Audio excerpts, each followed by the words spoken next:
শ্রীরামকৃষ্ণ কথকের প্রতি। গোপীদের ভক্তি প্রেমা ভক্তি, অব্যভিচারিণী ভক্তি, নিষ্ঠা ভক্তি। ব্যভিচারিণী ভক্তি কাকে বলে জানো? জ্ঞান মিশ্রা ভক্তি।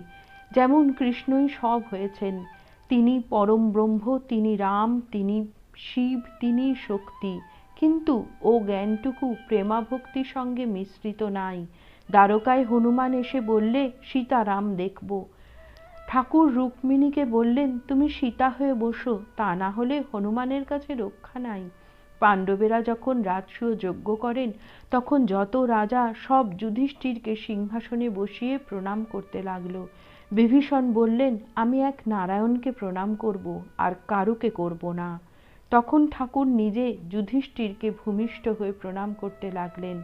তবে বিভীষণ রাজমুকুট শুদ্ধ সাষ্টাঙ্গ হয়ে প্রণাম করে।